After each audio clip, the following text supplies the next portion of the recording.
Hi there, everyone. Hello, boys and girls. We're so glad to have you join us for another Story Hour session. Today, before Uncle Dan begins his story, here is a question for you. Do you have certain rules at home or at school which you're asked to obey or carry out? Well, our story today is about rules, God's rules, which he wrote with his own finger on tablets of stone. You will find today's story recorded in the Old Testament, the book of Exodus, chapters 19, 20, and 32. And I'll simply call our story The 10 Commandments.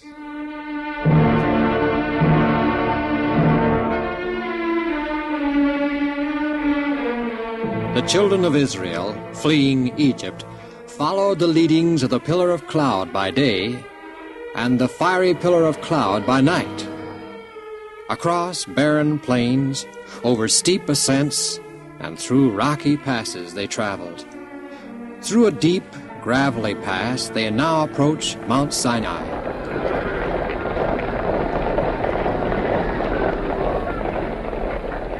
It is a grand and impressive sight.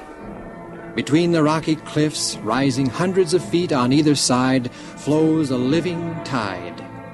As far as the eye can see are the hosts of Israel with their herds and flocks. Before them, in solemn majesty, Mount Sinai lifts its massive front.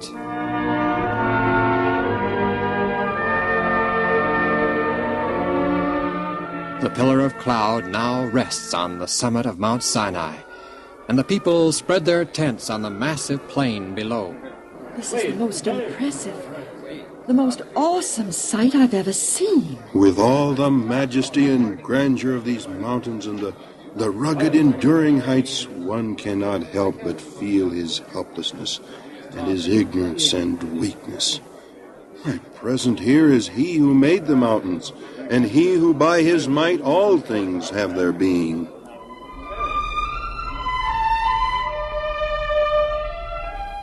Soon after encamping at Sinai, Moses was called up into the mountain to meet with God. Moses is to meet with God in the pillar of cloud on top of the mountain? God is going to instruct Moses on how to incorporate Israel as a church and nation under the direct government of heaven. But no one has ever talked to God before. Angels, yes, but not God. We are a special people, chosen of God as his people. And Moses is the go-between between God the ruler and us, the subjects.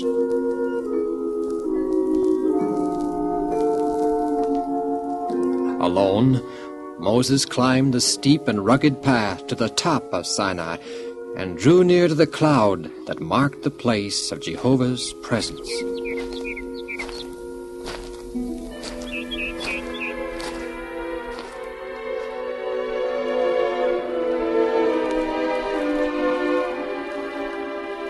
Later, Moses returned to camp.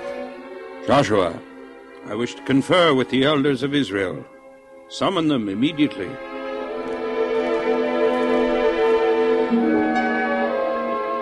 Elders of Israel, I have just returned from the presence of Jehovah, the God of Israel. He instructed me to pass to you this message.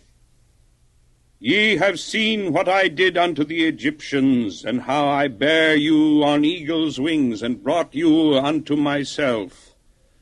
Now, therefore, if ye will obey my voice, and keep my covenant, then ye shall be a peculiar treasure unto me above all people.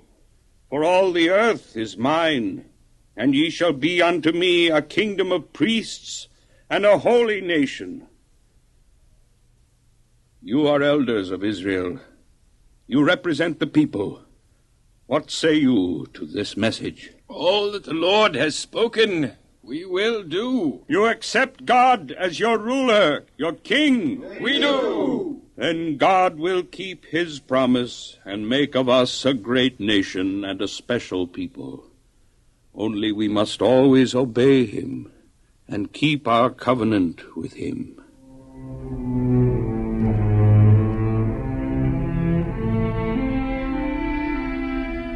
Once again, Moses was called into the cloud on the top of the mountain to talk with God. Once again Moses returned to camp and assembled the 70 elders to tell them of all that had taken place on top of the mountain. The Lord said to me, Moses, as you brought Israel out of Egypt, they were disposed to murmur against you and Aaron, accusing you of leading them in the wilderness to destroy them, so that thy people shall know that it was I who led them out of Egypt, and forever believe thee. I shall speak to them from a thick cloud. The Lord is going to speak to us? Directly to us? In 3 days God shall speak to Israel. He shall speak the 10 precepts of his law. Will God appear unto us? God will be in the cloud. Only his glory, like devouring fire, will the people see. During the intervening days, Israel will prepare to appear before God. Let the people wash themselves and their clothes, that Israel may be free of impurity and sin. And Joshua, you will build a high fence completely around Mount Sinai, so that neither beast nor man will intrude upon the sacred area. If any so much as touch it, the result will be instant death.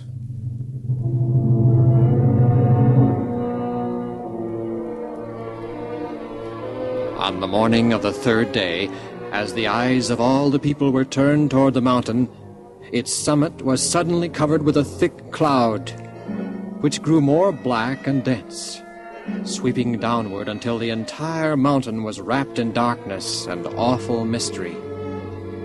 Then the sound of a trumpet was heard.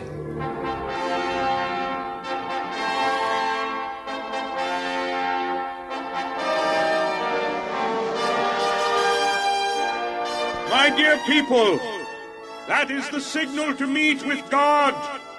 We will move forward to the base of the mountain, but do not touch it on pain of instant death. The mountain's on fire. It is the Lord. Smoke, like the smoke of a furnace. It is the glory of the Lord. The mountain, it's shaking like a leaf in the wind. And Moses, even Moses is shaking and trembling with fear.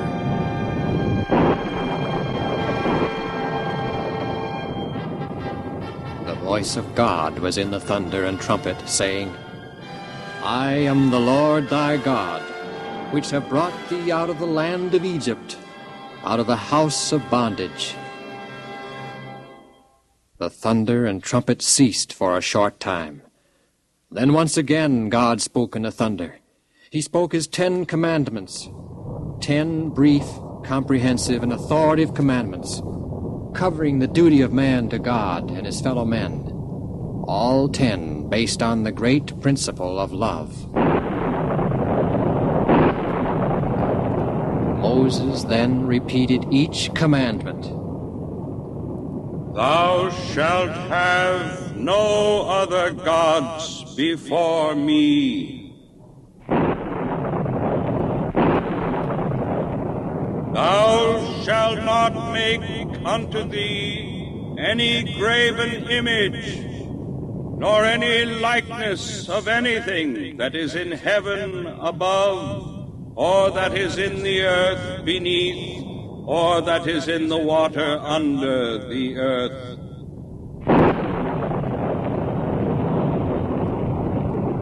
Thou shalt not take the name of the Lord thy God in vain.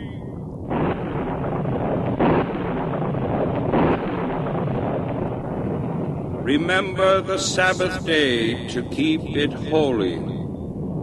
For in 6 days the Lord made heaven and earth, and rested on the 7th day. Wherefore the Lord blessed the Sabbath day, and hallowed it.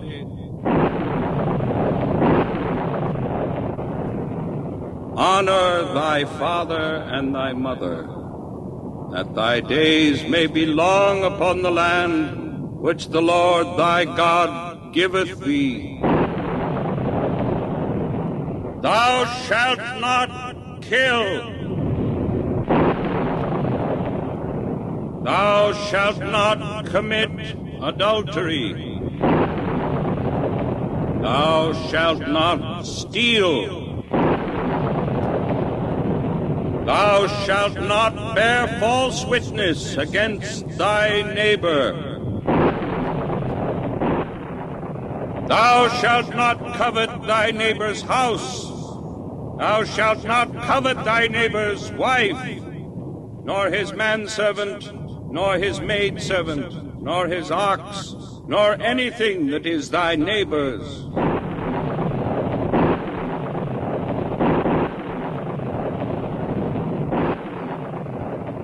In fear and awe, the people shrank away from the mountain.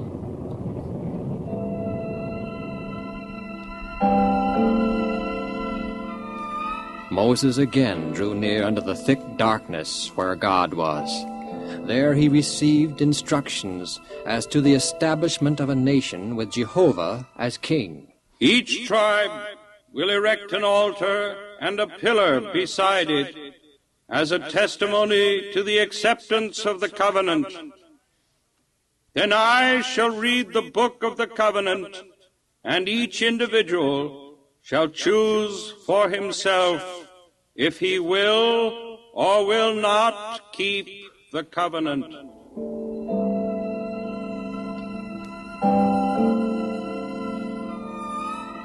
Choose ye to obey or not to obey.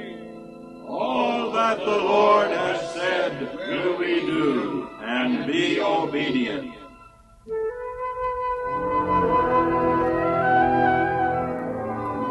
Joshua, a young man of many talents, was appointed minister to Moses. You sent for me, sir? Yes, Joshua. God has called me once again to go up in the mountain to meet him. You, as my minister, are to accompany me. Me, sir? You, son. Did God ask for me by name? Of course. God knows me? Certainly. God knows all creatures by name. He numbers the very hair on your head. He knows when even a feather falls from a bird. But this is different, sir. It's me. God asked for me personally by name. You have a wonderful future, Joshua, my son, if you will continue to obey the precepts of God's law. I will, sir. I'm sure of it. However, if you forget, if you fail, if temptation becomes too great, you need do but one thing, and God will send a whole legion of angels to your aid, if need be.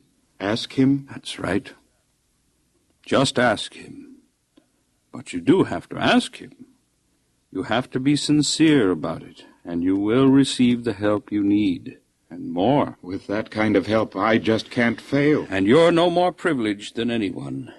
Everyone ever born into this world, or anyone who ever will be born, can have the same kind of help, simply by asking for it. Always remember that, Joshua, my son. I will, sir. I will. Right now, though, I wish you'd locate Aaron and Hur. Tell them I wish to confer with them, and with the 70 elders yet today. Yes, sir.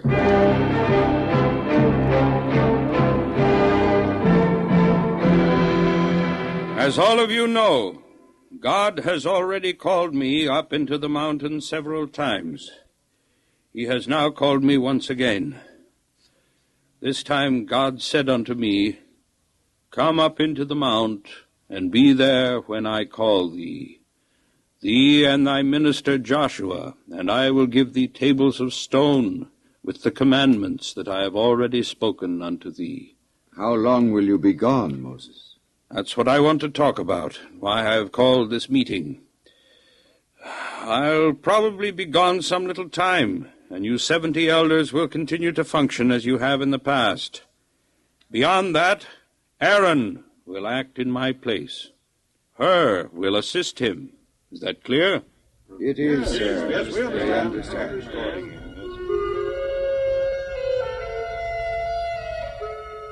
And Moses and Joshua went up into the mount, And the cloud covered the mount, and the glory of the Lord abode upon Mount Sinai. Well, we'll wait here, Joshua. Yes, sir. We may as well sit down. Yes, sir. How long will we have to wait here? Until the Lord calls me into his presence. How long will that be, sir? Well, Joshua, my son, however long it may be, I shall not grow weary of waiting or lose my patience. Well, I realize that, sir. I was just wondering how long it'd be, that's all. Well, sin cannot enter into the presence of God or endure the exhibition of his glory. While waiting for the Most High to summon me into his presence, I shall prepare to meet him. I will meditate, pray, examine my heart, and seek purity of mind and of spirit. You are not sinful, sir. I was born in sin. All mankind is. Without complete purification, no man can stand in the holy presence of God.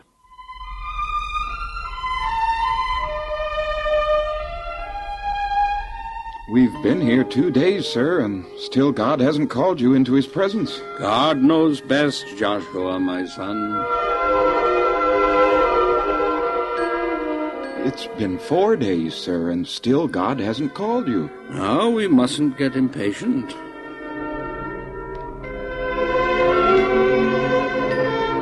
It's the 6th day now, Moses, sir, and still God hasn't called you into his presence. We must not grow weary of waiting or forsake our faith and trust in God. While Moses and Joshua patiently waited on the mount for God's call, the people in the camp at the foot of the mount are becoming anxious and impatient. I don't like this silence. Moses has been gone a week, and what's happened? Nothing. Nothing. You must have more patience, my dear. Patience? Huh. I've been patient a whole week. That cloud up there in the mountain, it hasn't moved or changed one iota in a whole week. It isn't natural. Something's wrong. Well, now, what could be wrong? Oh, 100 things. Maybe Moses fell into a crevice and killed himself. Maybe God's cloud devoured him. Now, and maybe... now, dear, don't be... You know why Moses has been gone a week and no word's been heard from him? Well, no. You have any idea as to what has happened up there in the mountain? No. Well, then. Well, what do you want me to do? Go up there in the mountain and try to find Moses? Something should be done. What? Something. Maybe someone should go to Aaron, talk to him about it. It's not my place to talk to Aaron. Someone should. Well, all right. If we don't hear from Moses in another week, I'll talk to Aaron. Oh, you will? I will.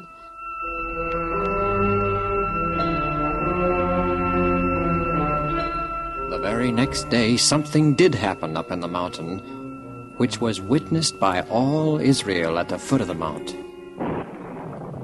What is it? Up in the mountain. A light. A bright light. It must be the glory of God. Fire. The whole mountain is ablaze.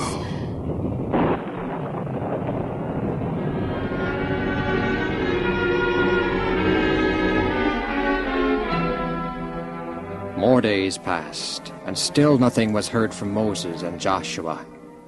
I tell you, something terrible has happened up there in the mountain. And I tell you, we must be patient and wait. Moses and Joshua were consumed by that fire. We could feel the heat clear down here. It's useless, silly to wait for Moses any longer. No, dear, I told you that I know what you told me, been telling me all along, but you've been wrong. We never had it so well as we did in Egypt. And I'm in favor of going back there if they'll have us. Going back to Egypt? Why, you I wouldn't can't... blame them if they wouldn't take us back. After all, we've done lots and we should have... Now, you listen to me. I don't want to hear any more of this kind of talk. We're not going back to Egypt. We're going forward to the Promised Land. Back to Egypt or on to the Promised Land, it makes no difference to me. I insist that we wait for Moses no longer. Something's happened to him. We'll wait until Aaron tells us what to do. Aaron? He's a wishy-washy leader if ever there was one. He's the high priest. We must await his decision. More days and weeks passed, and still Moses and Joshua did not return. neither was there any word from them. Do you still think Moses will return? I don't know what to The believe. people are becoming mighty impatient to be on the way. I know. I suppose you're right, Mother. I doubt if it's wise to wait any longer. I'm going to join a group who intend to force Aaron to do something about it. Oh, I knew you'd see it my way.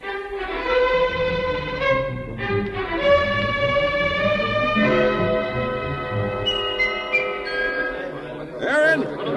Aaron, come out! I want to talk to you. One moment, my friends. One moment. Now, what is it you want?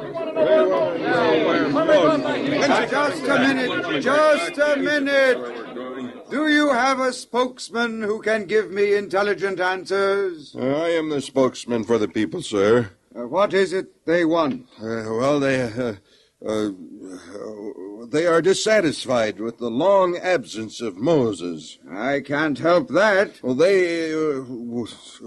Aaron, sir, they think you should give them an image to take the place of Moses. An image? The cloud that has been leading us is permanently fixed on top of the mountain. We want an image to lead us. You know what the commandment says. Thou shalt make no graven images. Are you with us, Aaron, or against us? I am the people's representative. What they want, they shall have. Well, give us an image then, and if we return to Egypt, we'll find favor with the Egyptian by bearing the image before us and claiming it as our God.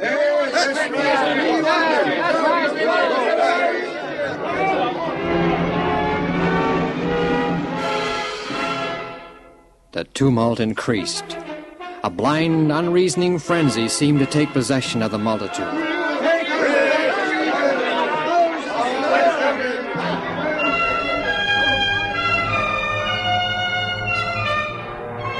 Such a crisis demanded a man of firmness, decision, and unflinching courage.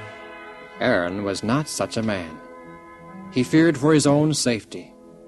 Instead of standing firmly for the honor of God, he yielded to the demands of the multitude. If I am to make an image, I must have gold and silver. Are you willing to make such a sacrifice? Very well, then. I direct that all the golden earrings be brought to me, that I may cause to be made a golden calf, in imitation of the gods of Egypt. You are a very wise leader, Aaron. This golden calf shall be to us the God which brought us up out of the land of Egypt. This is the God! This is the God! Out of the land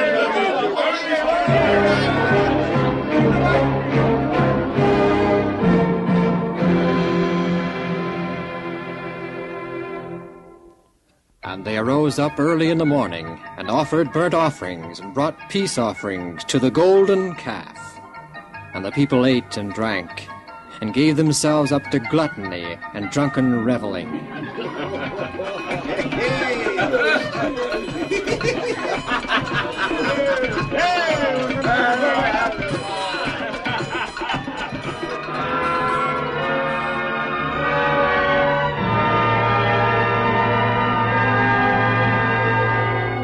It was at this time that Moses' 40 days with God came to an end.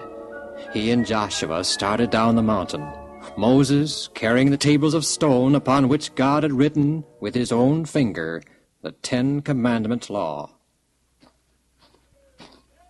Moses, sir, do you hear what I hear? I hear people. An enemy is attacking our camp, sir.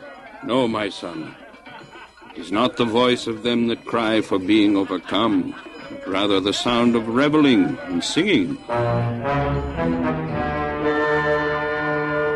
Drawing near to the camp, Joshua and Moses behold the people shouting and dancing around the golden calf. It was a scene of heathen riot, an imitation of the idolatrous feasts of Egypt. Entering the camp, Moses passed through the crowd of revelers, and seizing the golden calf, cast it into the fire. Afterwards he ground it to powder and cast it into the stream that passed through the camp. People of Israel, you have just seen me sprinkle the golden dust of your calf into this stream. I command that each of you drink of the water of this stream. This will show you that your God of gold is without power, utterly worthless.